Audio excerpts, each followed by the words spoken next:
Ya, baik. Kita lanjutkan untuk Jalan Mulia Prinsip 8, yang mana tadi telah dibahas tentang beberapa pandangan benar atau samadhi yang harus dimiliki. Dan yang menarik sekali adalah bahwa samadhi di dalam Maha Cattari Saka Sutta itu dikatakan sebagai Pubanggama, atau yang harus muncul terlebih dahulu untuk memunculkan faktor-faktor lainnya seperti sama sangkapa, sama waca, sama kamanta, dan seterusnya. Maka seseorang harus memiliki samadhi terlebih dahulu. Maka disebut sebagai Pubanggama, atau yang muncul paling pertama. Nah, maka dikatakan dengan seseorang memiliki pandangan yang benar atau samadhi, maka seseorang akan memiliki sama sangkapa atau pikiran benar. Jadi pikiran benar di sini adalah pikiran yang mengacu kepada 3 jenis pikiran, yaitu apa? Nekkhamma sangkapa, nekkhamma awiyyapada sangkapa, dan awihingsa sangkapa. Jadi nekkhamma sangkapa itu adalah pikiran-pikiran yang berkenaan dengan meninggalkan kesenangan indrawi. Jadi tentu orang yang memang memiliki pandangan benar melihat salah satu contohnya adalah bahwa tanha, nafsu keinginan terhadap yaitu kesenangan indrawi atau disebut sebagai kama tanha sebagai penyebab penderitaan, maka orang demikian akan memiliki yaitu nekkhamma sangkapa. Jadi cara berpikirnya itu adalah berpikir berkenaan dengan bagaimana meninggalkan kesenangan indrawi. Nah, ini muncul ketika seseorang punya pandangan benar. Tapi sebenarnya juga pikiran benar ini seperti dalam konteks pandangan benar itu dibagi menjadi 2. Yang pertama adalah yang masih ada asawa, masih ada kotoran batin. Yang kedua adalah pikiran benar yang itu dikatakan sebagai maganggang atau faktor dari sang jalan. Terutama adalah ketika seseorang punya pikiran benar, namun bertujuan untuk pembebasan, bertujuan untuk mengakhiri duka. Maka itu disebut sebagai pikiran benar yang merupakan jalan membawa kepada pembebasan, atau disebut maganggang atau faktor sang jalan. Maka orang mungkin punya nekkhamma sangkapa, namun kalau tidak diarahkan untuk pembebasan, untuk kebebasan, yaitu masih sifatnya adalah sasawa, masih memiliki kotoran batin. Nah, tapi tentu ketika paham pentingnya pikiran benar yang bisa membawa kepada kebebasan, maka seseorang mengarahkan kepada kebebasan atau nibbana. Nah, itu adalah maganggang. Kemudian juga selain nekkhamma sangkapa, juga adalah awiyyapada sangkapa, atau juga sering dikenal sebagai awiyyapada vittaka. Karena vittaka dan sangkapa itu sangat sinonim. Maka Sang Buddha kadang-kadang menggunakan istilah sangkapa, kadang-kadang menggunakan istilah vittaka. Vittaka juga adalah pikiran. Nah, selain nekkhamma sangkapa atau nekkhamma vittaka, ada juga adalah awiyyapada vittaka, yang tidak lain adalah pikiran yang berkenaan dengan tanpa kebencian atau tiada kebencian. Dengan kata lain sebenarnya mengacu kepada cinta kasih. Ya, tidak ada ketika batin tidak ada kebencian, tidak ada permusuhan, itu adalah awiyyapada vittaka. Ya, tentu ini juga muncul karena apa? Karena seseorang paham dengan bahwasanya kebencian itu adalah sebab penderitaan, bahwasanya dosa itu salah satu akar dari penyebab berbagai macam hal-hal yang tidak bermanfaat, dan juga penyebab dalam hal seseorang terus diseret oleh penderitaan. Maka seseorang akan hanya berpikir dengan landasan cinta kasih atau avya pada vitaka. Dan ini pun juga hendaknya harus diarahkan. Memunculkan pikiran demikian adalah demi untuk kebebasan, demi untuk bebas dari segala duka penderitaan. Maka disebut sebagai maganggang. Dan juga yang ketiga adalah avihingsa vitaka. Jadi vihingsa itu sifatnya yang merugikan atau melukai atau menghancurkan yang lain. Avihingsa itu mengacu kepada tidak merugikan atau membawa kepada kesejahteraan.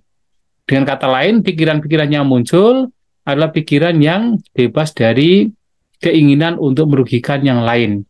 Atau dengan kata yang lain pula, ini adalah pikiran yang hanya berisikan tentang bagaimana bisa mensejahterakan, membahagiakan, mendamaikan makhluk lain. Nah, ini disebut sebagai avihingsa vitaka. Dan tentu ini juga muncul karena pemahaman yang benar. Oleh sebab itu, tanpa ada pandangan yang benar, tanpa ada samadhi, maka mustahil di sini sama sangkapa itu bisa muncul. Maka samadhi adalah pubanggama yang pergi dahulu atau yang muncul terlebih dahulu. Baru kemudian akan memunculkan sama sangkapa. Nah, ini penting untuk kita ketahui. Dan dikatakan dalam Mahacatharisaka Sutta, seseorang yang punya sama sangkapa, dia akan memiliki sama waca atau ucapan yang benar. Dan ini tentu ya kita tahu bahwasanya memang segala ucapan dan perbuatan kita itu muncul karena pikiran, muncul karena pandangan kita. Kalau pandangan kita tidak baik, kemudian pikiran kita terkotori, maka ucapan kita pun juga tidak baik. Ucapan kita juga ucapan-ucapan yang sifatnya merugikan. Nah, tetapi sebaliknya, kalau kita membawa pandangan kita menjadi benar, kemudian cara berpikir kita juga benar, maka apa yang terungkap melalui ucapan itu juga menjadi benar. Maka pikiran benar membawa kepada sama waca atau ucapan yang benar. Nah, apa itu ucapan yang benar? Tidak lain berkenaan dengan 4 jenis ucapan. Jadi, selain yang benar juga ada ucapan yang salah. Nah, ini kebalikan dari ucapan yang salah. Yang tadi sebenarnya sudah disebutkan. Ada 4 jenis ucapan yang termasuk di dalam 10 perbuatan yang salah. Yang tidak lain adalah ucapan yang tidak benar atau bohong, kemudian ucapan yang sifatnya memecah belah, pisunawaca, ucapan yang sifatnya adalah kasar, parusa, yang tentu itu muncul dari atas landasan kebencian, sehingga menjadi kasar, dan ucapan yang sifatnya tidak bermanfaat, yang tidak berguna. Nah, ucapan yang benar adalah ucapan yang menghindari 4 hal tersebut. Maka orang yang memiliki ucapan benar, dia menghindari ucapan yang sifatnya berbohong, menghindari ucapan yang sifatnya memecah belah, menghindari ucapan yang sifatnya adalah kasar, yang dilandasi oleh kebencian, dan menghindari ucapan yang sifatnya adalah tidak bermanfaat, seperti gosip dan lain sebagainya. Nah, ini adalah ucapan yang benar. Yang mana ucapan benar ini pun juga harus diketahui. Yang mana paling penting adalah bagaimana kita berucap, itu bukan sekedar berucap, tetapi memang itu sebagai salah satu faktor sang jalan yang membawa kepada pembebasan. Kita menghindari tidak mengucapkan ucapan-ucapan yang tadi ada 4 jenis, tujuannya adalah untuk supaya kita katakan terbebas dari duka atau penderitaan. Dan tentu kalau kita bicara ucapan, ya sebenarnya bahkan Sang Buddha menyampaikan, kalaupun seandainya ucapan itu benar, ucapan itu bermanfaat, ucapan itu sesuai dengan fakta, tapi lihat, apakah waktunya tepat untuk mengucapkan atau tidak. Maka bisa melihat waktu yang tepat dalam kita mengucapkan sesuatu, itu juga baik untuk kita miliki.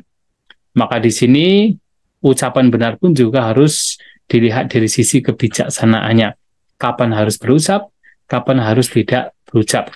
Tentu kapan harus berucap yang benar, yang baik, yang bermanfaat, dan kapan harus bahkan tidak berucap. Walaupun itu sebenarnya hal yang baik, yang patut untuk diungkapkan. Nah, dikatakan dalam Mahacattarisaka, seseorang yang memiliki ucapan yang benar, dia pun juga akan berbuat yang benar, memiliki sama kamanta, perbuatan yang benar. Ya tentu sebenarnya ini juga berangkat dari pandangan yang benar, dari cara berpikirnya yang benar. Maka tidak hanya ucapannya benar, tapi juga perbuatan jasmaninya juga menjadi benar. Maka perbuatan jasmani yang benar itu juga berkenaan dengan 10 perbuatan yang tadi disebutkan, terutama yang baik. Yaitu apa? Menghindari pembunuhan, menghindari mengambil apa yang tidak diberikan, dan juga menghindari tindakan asusila, penghindaran. Berbeda kemudian kalau seseorang mengembangkan perbuatan yang salah, yang mana itu merugikan, tidak bermanfaat, maka orang demikian hanya melakukan perbuatan yang sifatnya adalah merugikan, membunuh atau melukai, mencuri, mengambil apa yang tidak diberikan, dan juga melakukan tindakan asusila, ya selingkuh dan hal-hal yang sebenarnya tidak sesuai dalam seseorang memperhatikan dhamma. Nah, ini juga menjadi hal yang patut, yang penting untuk dilakukan. Dan tentunya sebenarnya ini hanya bagian dari apa? Seseorang itu mempunyai cara berbuat yang benar. Artinya kalau orang betul-betul perbuatan yang benar, ya dia menggunakan jasmaninya untuk hal-hal yang baik. Tidak hanya menghindari pembunuhan, pencurian, ataupun menghindari katakan tindakan asusila, tapi juga sebaliknya dia menggunakan jasmaninya untuk kebajikan, untuk perbuatan-perbuatan yang baik. Ya contohnya adalah kalau seseorang misalnya memiliki pandangan yang benar, pentingnya berdana, pentingnya memiliki aloba tanpa keserakahan, pentingnya seseorang itu melepas, maka akan menggunakan tubuh untuk melakukan tindakan seperti berdana, seperti membantu berbagi kepada yang patut untuk mendapatkan. Dan juga karena pikirannya benar, tanpa ada kebencian, tanpa ada kemarahan, maka apa yang dilakukan dengan perbuatannya juga selalu melakukan perbuatan yang sifatnya adalah membantu orang lain. Ya, jadi tidak hanya berbagi, tetapi juga bahkan menolong makhluk lain. Termasuk misalnya seseorang kemudian dia sadar mengenai pentingnya melepaskan makhluk, fangsen misalnya. Itu juga kalau muncul dari pandangan yang benar, muncul dari pikiran yang benar, bukan sekedar karena upacara, karena tradisi, tapi muncul dari pandangan yang benar, yang mana ini bagian dari pengembangan batin yang baik, yang bermanfaat, maka itu juga bagian dari maganggang. Jadi bagian dari jalan atau faktor dari sang jalan. Nah, perbuatan benar pun juga harus sekiranya demikian. Jadi selalu menggunakan jasmaninya untuk hal-hal yang baik, untuk kebajikan, supaya perbuatannya itu adalah perbuatan memang termanifestasi, merupakan manifestasi dari pandangan benar dan juga pikiran yang benar. Nah, dikatakan pula bahwa kalau orang punya perbuatan yang benar, maka dia pun juga punya mata pencaharian yang benar. Sebenarnya juga bisa dikatakan, kalau seseorang ucapannya juga tertata, karena muncul dari pikiran yang telatih, dari pandangan yang lurus, dan juga karena itu perbuatannya juga menjadi baik, tidak mencelakai diri sendiri maupun orang lain, tapi memberikan manfaat bagi diri sendiri dan orang lain, maka kalaupun dia melakukan sebuah pekerjaan sebagai way of living, sebagai cara untuk mempertahankan hidup, dia pun juga akan melakukan pekerjaan mata pencaharian yang sifatnya tidak merugikan diri sendiri maupun makhluk lain. Dengan kata lain, ia akan melakukan perbuatan ya mata pencaharian yang bermanfaat.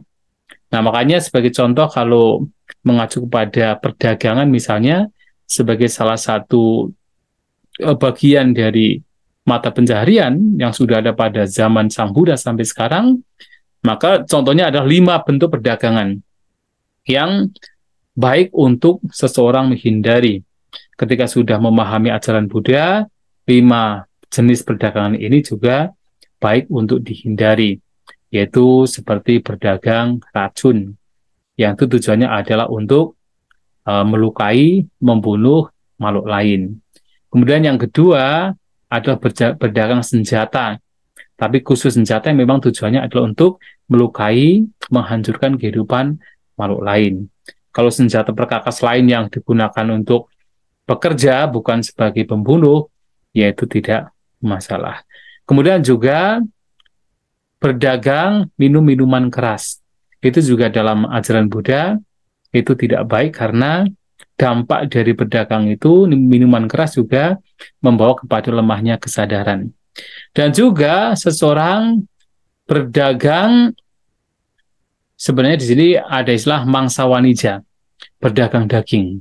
Tapi dalam kitab ulasan mengacu kepada seseorang yang memelihara hewan sendiri, kemudian disembelih sendiri, kemudian dijual dagingnya. Nah, di sini bisa mengacu kepada orang-orang yang memang sengaja memelihara hewan, tetapi memang digunakan untuk dijadikan sebagai makanan atau daging yang dikonsumsi.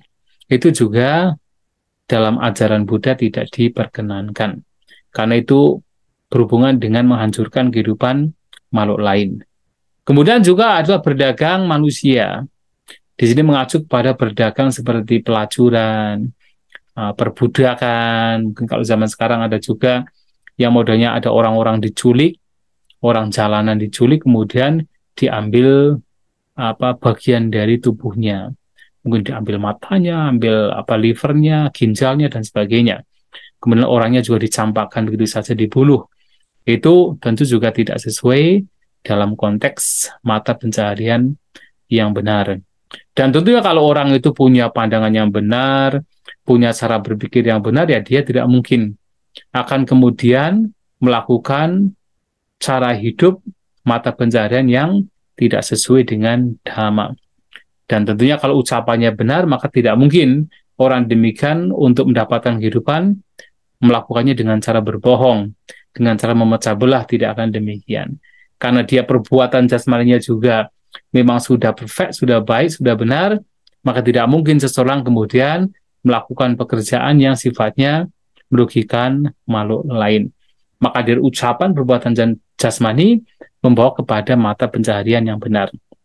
Nah, kalau seseorang ucapannya benar, perbuatannya benar, mata pencahariannya benar, dilandasi oleh pikiran pandangan yang benar, maka sesungguhnya orang demikian pun juga akan mengembangkan daya upaya benar. Nah, daya upaya benar di sini mengacu pada 4, yaitu seseorang mengupayakan agar pikiran-pikiran yang tidak baik, yang tidak bermanfaat, yang sudah ada, itu lenyap. Itu yang pertama. Yang kedua adalah mengupayakan agar pikiran-pikiran yang tidak baik, yang tidak bermanfaat, yang belum muncul, itu dicegah, tidak akan muncul. Dan juga yang keempat adalah upaya untuk mengembangkan apapun yang baik, yang bermanfaat, yang memang sudah ada dalam batin. Sedangkan yang keempat adalah seseorang mengupayakan agar hal-hal yang baik, yang bermanfaat, yang memang belum ada, belum berkembang dalam batin, seseorang mencoba untuk memunculkan. Nah, 4 daya upaya inilah yang disebut sebagai daya upaya yang benar. Dan ini penting sekali, karena ini kalau kita bicara pengembangan batin, 4 hal ini harus dilakukan harus diimplementasikan secara praktikal. Karena kalau tidak ada daya upaya benar, mungkin seseorang hanya punya pandangan benar, tapi tidak diupayakan sesuai dengan pandangan yang ada, maka itu pun juga tidak lengkap. Seseorang mungkin tahu ini tidak baik, ini buruk, ini tidak bermanfaat. Tapi kalau kemudian dia tidak mencoba untuk melenyapkannya, dia membiarkan yang tidak bermanfaat itu muncul, bahkan dibiarkan berkembang, maka pengetahuan yang dimiliki tidak akan memberikan dampak yang signifikan. Atau misalnya, seseorang mengetahui ini baik, ini bermanfaat. Tetapi kalau dia tidak mengembangkannya ke dalam implementasi perbuatan sehari-hari, dia tidak mengembangkannya, itu juga sama saja. Maka dia hanya berteori, tapi tidak mendapatkan manfaatnya. Dia hanya punya seperti bisa menghitung banyaknya sapi, milik tetangga, milik bosnya mungkin, tapi dia tidak memiliki satupun sapi yang dia hitung. Artinya orang banyak pemahaman, pengetahuan, tetapi kalau kemudian tidak diimplementasikan, tidak dipraktikkan dalam kehidupan sehari-hari, maka itu tidak memberikan manfaat. Maka daya upaya ini sangat penting.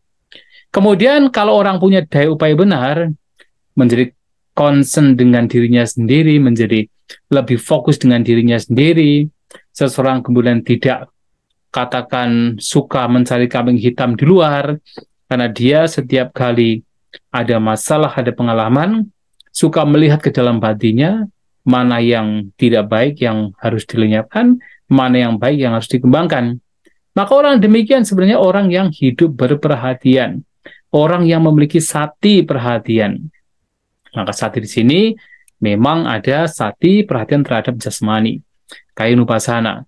Ada sati perhatian yang difokuskan kepada perasaan, vedanupasana. Ada perhatian sati yang difokuskan kepada cita batin, kondisi batin. Dan ada sati perhatian yang diarahkan untuk melihat bentukan-bentukan pikiran, nah, atau fenomena sebenarnya.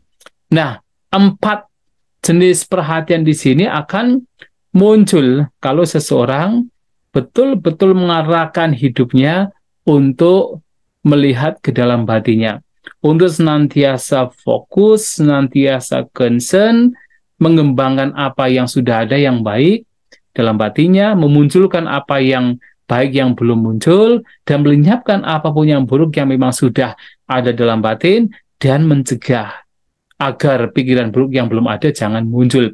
Selalu concern dengan dirinya sendiri. Maka ketika orang itu concern atau katakan lebih fokus dengan dirinya sendiri, secara alami orang tersebut adalah orang yang hidup berkesadaran, hidup berperhatian. Dia waspada, dia hati-hati dengan pikirannya, batinnya sendiri. Tidak membiarkan kotoran batin itu muncul, apalagi berkembang. Nah, kalau seseorang memiliki 7 hal ini, maka ketika kemudian batin orang tersebut menjadi tenang, menjadi terkonsentrasi, itu dikatakan sebagai sama samadhi, atau konsentrasi keteguhan batin yang benar. Nah, ini adalah yang terakhir. Maka yang terakhir ini sama samadhi bisa dikatakan sebagai faktor sanjalan, itu pun juga karena apa? 7 faktor sebelumnya yang menyertai. Ada pandangan benar, dan pandangan benarnya juga spesifik. Kemudian ada pikiran benar, ucapan, perbuatan, daya mata pencaharian, daya upaya, dan perhatian benar. Maka kemudian kalau itu dikembangkan, muncul ketenangan, maka ketenangan itu disebut sama samadhi. Walaupun kemudian sama samadhi ini di banyak khutbah Sang Buddha itu mengacu kepada 4 pencapaian jhana. Jadi Padama jhana, Dutiya jhana, Tatiya jhana, dan juga Catuta jhana. Jadi mengacu kepada 4 pencapaian jhana.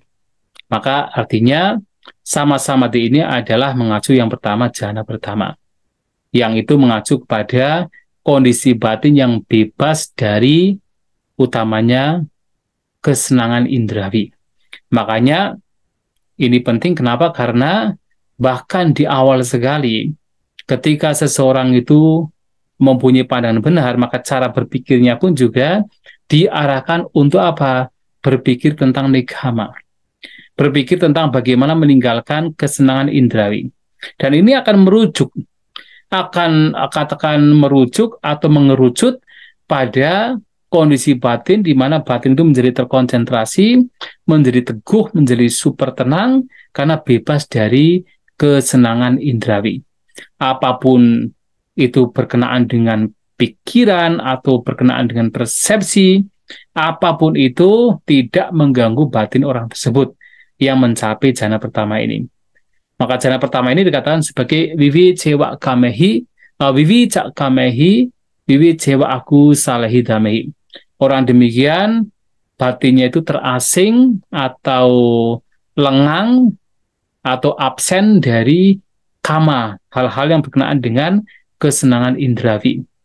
Nah, ini mengacu kepada sebenarnya korelasinya dengan pancaniwarana, 5 rintangan batin. Mengacu kepada 5 rintangan batin yang pertama, yaitu kama canda. Sudah tidak ada bentuk pikiran atau persepsi berkenaan dengan keinginan untuk menikmati kesenangan indrawi.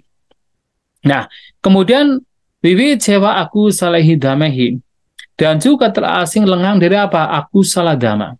Dari hal-hal yang tidak bermanfaat.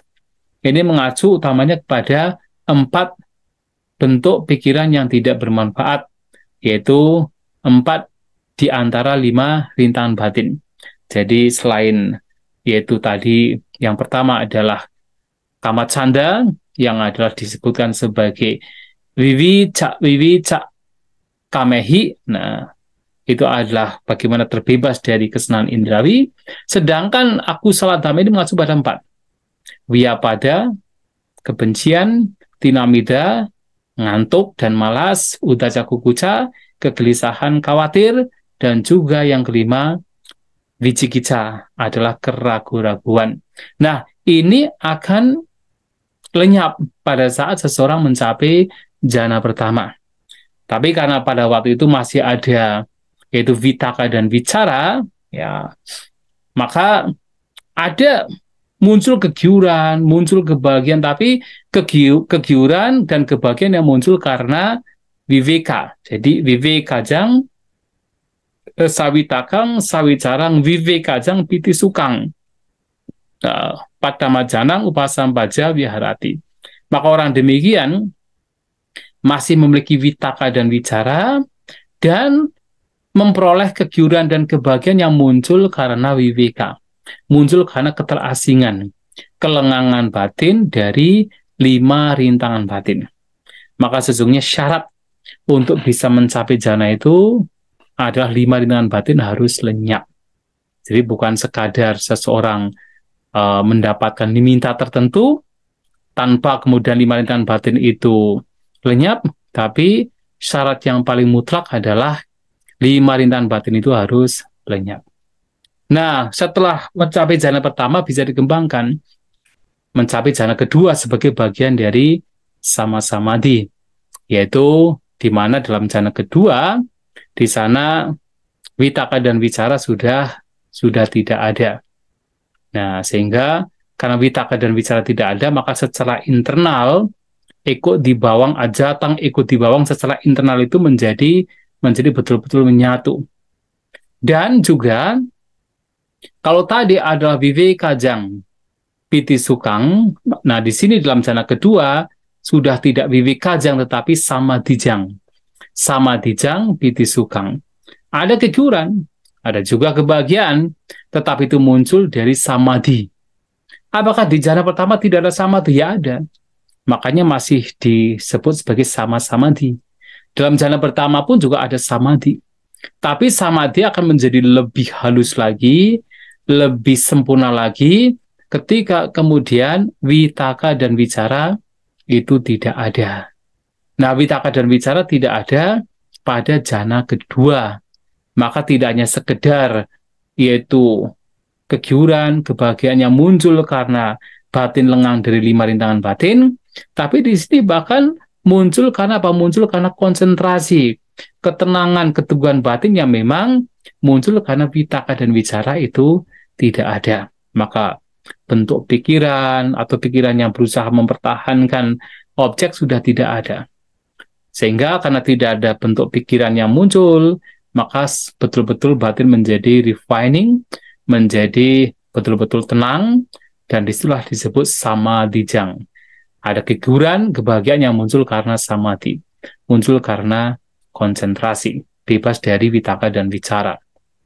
Nah, kemudian ketika dikembangkan lagi, ya samadhi atau ketenangan dikembangkan lagi, maka akan mencapai jana ketiga.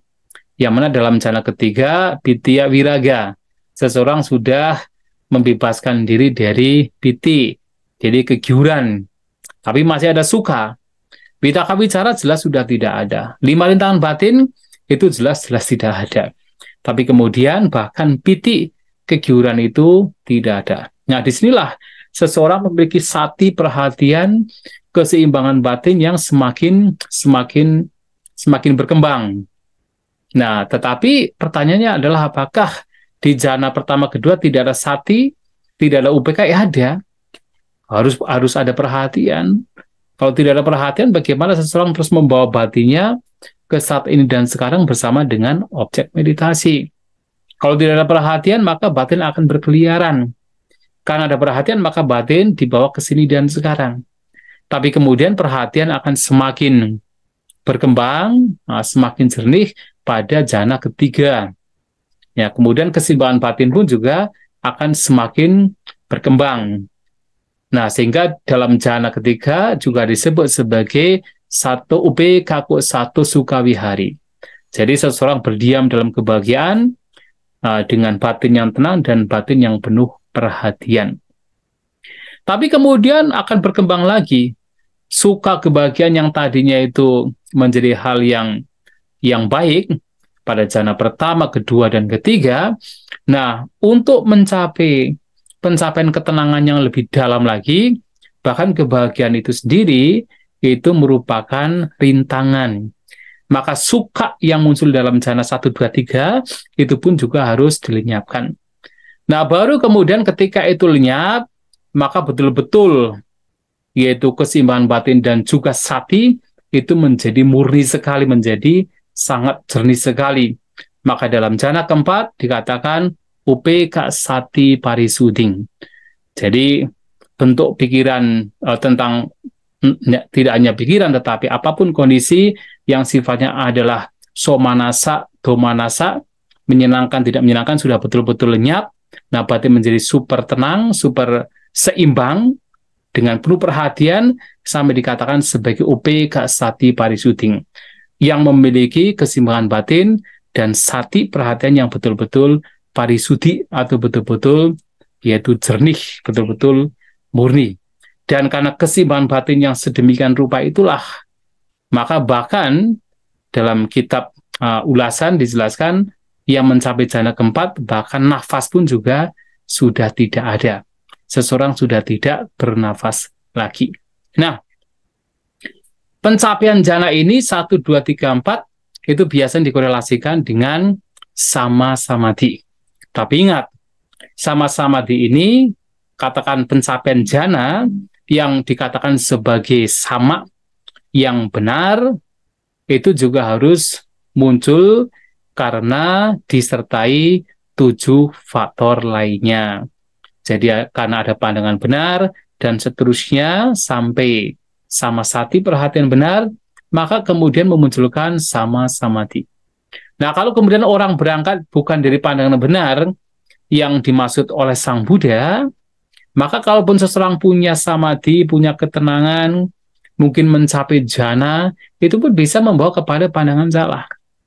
Makanya di dalam Brahmajala Sutta, pandangan salah itu banyak yang muncul karena pencapaian jana.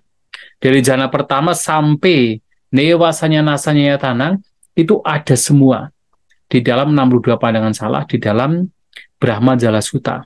Dan ternyata pencapaian jana ini pun juga bisa disalahartikan, disalah maknai, maka menjadi pandangan yang salah. Namun dalam Buddhis, pencapaian jana kemudian menjadi sama, menjadi benar, dan bahkan menjadi maganggang, faktor sang jalan karena memang berangkat dari samadhi, dari pandangan benar.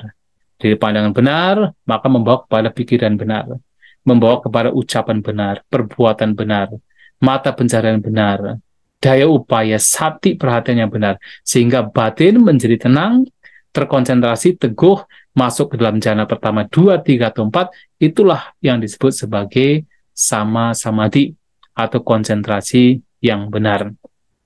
Nah, maka jalan mulia berunsur 8 juga disebut sebagai itu tadi saling berkaitan. Diawali dari sama didi sampai kemudian menjadi sama samadhi. Dan jalan mulia bujur 8 juga sering disebut sebagai sila, samadhi, dan panya. Hanya saja yang dua pertama adalah panya. Kemudian tiga selanjutnya adalah sila. Kemudian yang terakhir yaitu sama wayama, sama sati, dan sama samadhi itu mengacu kepada samadhi, mengacu kepada konsentrasi. Ya kenapa? Karena kalau kita bicara dua pertama, mengapa disebut sebagai kebijaksanaan? Ya memang itu urusannya betul-betul berkenaan dengan cara pandang. Makanya disebut sebagai panya kebijaksanaan. Yang pertama samadhi berkenaan dengan cara pandang. Yang ketika orang punya pandangan tertentu, maka pikirannya juga akan mengikuti sesuai dengan pandangannya. Maka pandangan benar dan juga pikiran benar tidak bisa dipisahkan. Nah, dua-duanya itu sangat sinonim, bahkan sangat berdekatan sebenarnya. Sehingga dikatakan sebagai bagian dari panya. Kemudian tiga yang selanjutnya, ini berkenaan dengan ucapan dan perbuatan jasmani. Maka lebih kepada bagian sila, bagian kemoralan. Sedangkan tiga yang terakhir itu adalah bagian dari samadhi. Yang kita tahu bahwa samadhi itu adalah kondisi batin yang tenang, yang tidak berpencar, kondisi batin yang teguh, kondisi batin yang terpusat.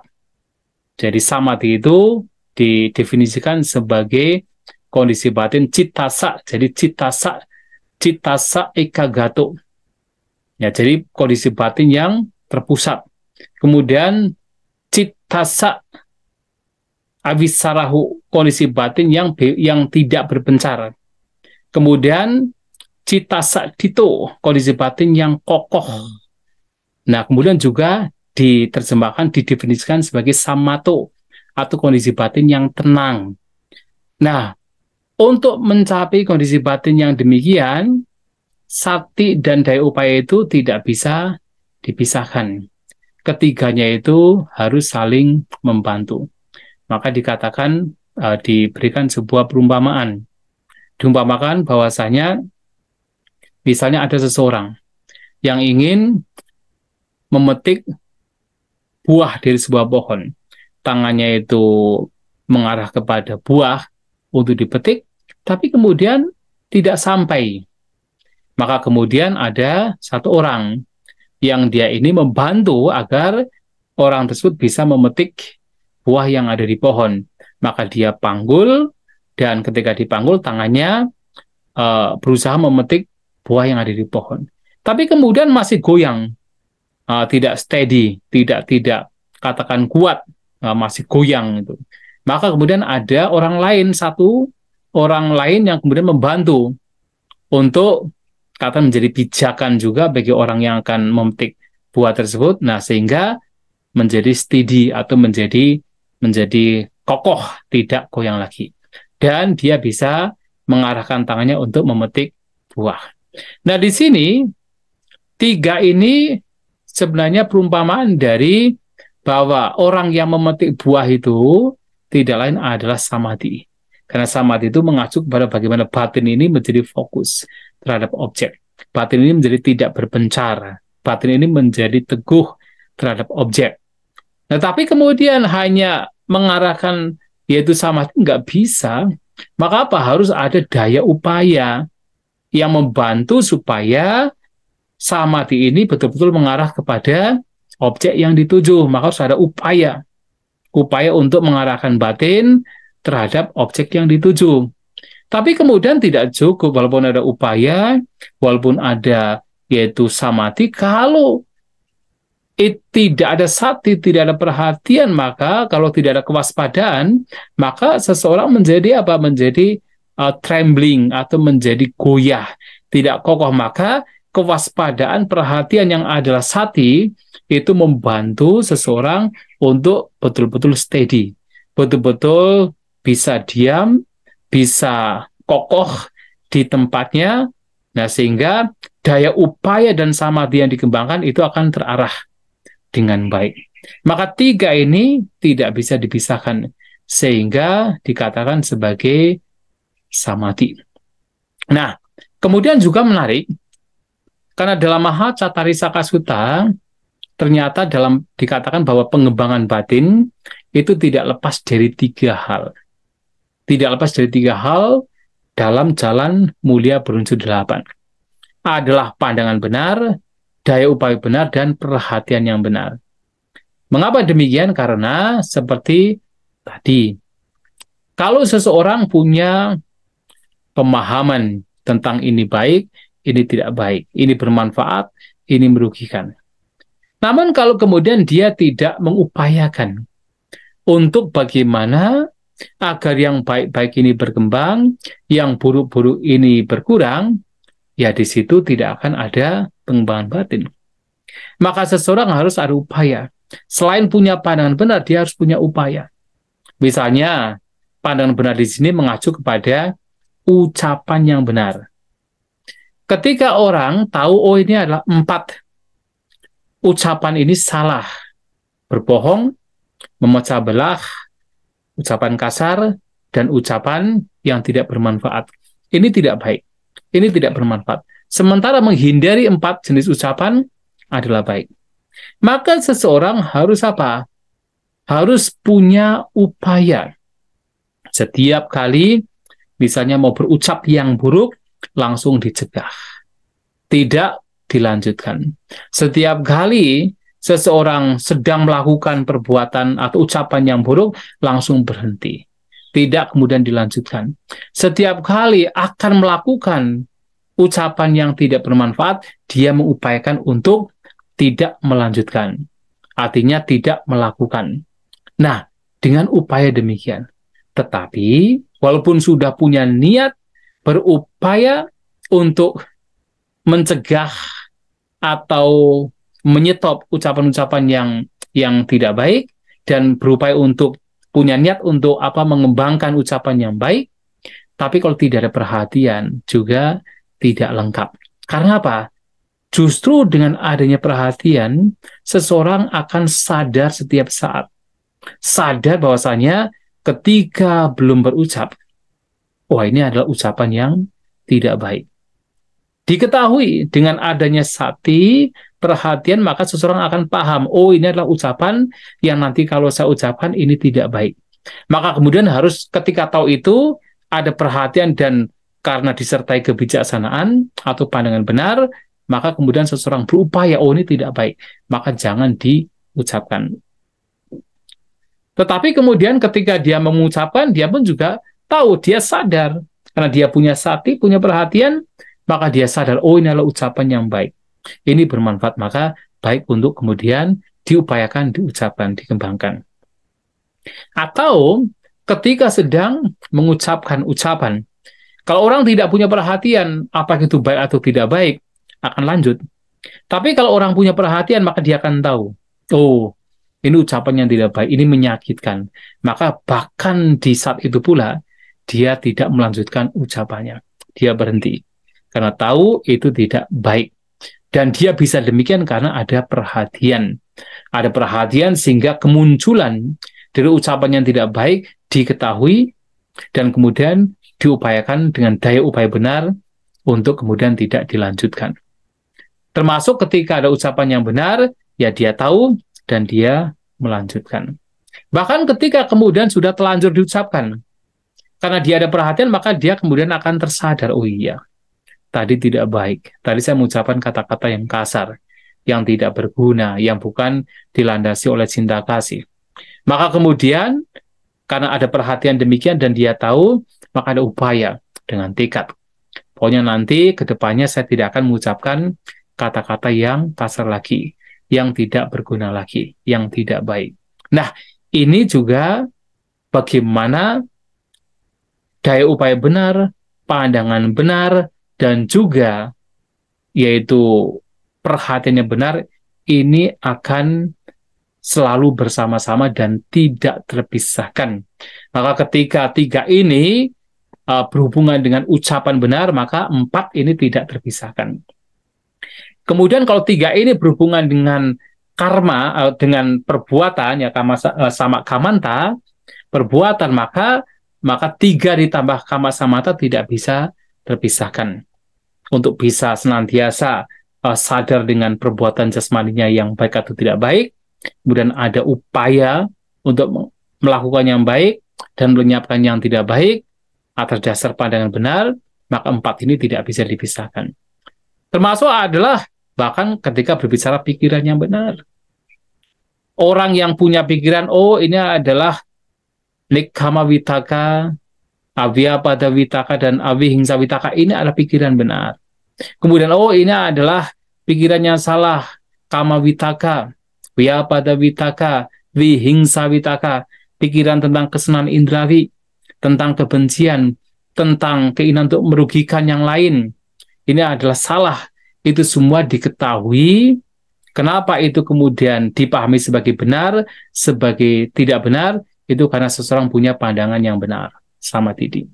Tetapi kemudian agar ia mengetahui setiap momennya itu muncul, itu harus ada perhatian yang benar, kewaspadaan yang benar. Tetapi untuk bisa kemudian berkembang ke dalam implementasi, maka tidak hanya perhatian benar, pandangan benar, berkenaan dengan pikiran benar, dia pun juga harus memunculkan upaya yang benar. Upaya untuk mengembangkan pikiran-pikiran yang sifatnya merugikan, maksudnya yang bermanfaat, dan upaya untuk melenyapkan pikiran-pikiran yang sifatnya merugikan. Maka tiga ini tidak bisa dipisahkan. Ketika berbicara tentang pikiran benar, maka pikiran benar menjadi bagian dari ya empat yang tidak bisa dipisahkan. Nah, ini juga berkaitan dengan yang lain-lain. Tetapi intinya tiga ini tidak bisa dipisahkan. Jadi daya upaya, pandangan benar, daya upaya, dan juga perhatian yang benar.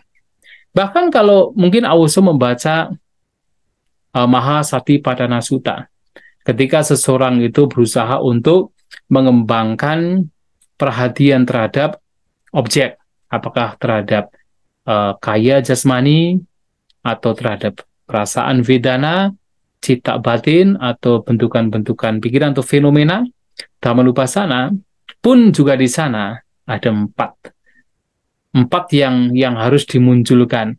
Nah, dari empat ini, tiga pertama itu sebenarnya berkenaan dengan tiga yang tadi disebutkan. Dengan istilah yang berbeda, tetapi tiga yang sebenarnya sama, yaitu sama Didi, sama Wayama, dan sama Sati. Maka tiga yang pertama selain yang keempat dalam Mahasatipadana Sutta adalah Atapi Sati Mak Sambajano. Nah, seseorang harus punya atapi semangat. Jadi atapi di sini mengacu kepada sama Wayama. Dan seseorang harus punya sati perhatian, satima, berperhatian. Nah, ini mengacu kepada sama sati. Dan seseorang punya sampajana. Sampajana adalah kebijaksanaan, mengacu kepada sama Didi. Maka seseorang harus punya semangat, punya perhatian, punya kebijaksanaan. Seseorang harus punya sama Wayama, punya sama sati, punya sama Didi. Nah, kalau tiga ini dimunculkan, orang punya semangat yang memang untuk melenyapkan hal-hal yang buruk, mengembangkan yang baik, kemudian hidup berperhatian sati, dia memiliki kebijaksanaan, tahu mana yang baik, mana yang tidak baik, mana yang kondusif, mana yang merugikan, tahu apakah ini adalah disertai oleh moha, oleh kebodohan, atau ini adalah as-samulho, yaitu yang tidak disertai oleh kebodohan, atau dengan kata lain ini adalah pemahaman tentang anicca, dukkha, dan anatta, maka kemudian membawa kepada faktor yang keempat. Vinaya loke abhijja domanasang, batin menjadi seimbang. Batin menjadi bebas dari abhijja dan domanasa, keserakahan dan juga kebencian, suka dan tidak suka. Batin menjadi seimbang. Nah, ini juga muncul di dalam pengembangan empat landasan perhatian. Maka jalan mulia prinsip 8 yang mana ada tiga hal yang tidak terpisahkan, itu menjadi satu hal yang baik sebagai seorang praktisi Dhamma untuk bisa memahaminya, untuk bisa bagaimana mencoba untuk mengembangkan pandangan benar, mengembangkan daya upaya benar, dan senantiasa hidup berperhatian, waspada. Sehingga setiap kali ada fenomena yang muncul, diketahui dengan baik. Nah, setelah diketahui dengan baik, kemudian diupayakan untuk bagaimana mengembangkan yang baik dan melenyapkan yang tidak baik. Nah, saya kira untuk berkenaan dengan jalan mulia menuju 8 sampai di sini, dan kalau memang ada yang ingin ditanyakan, dipersilahkan sebelum dilanjutkan.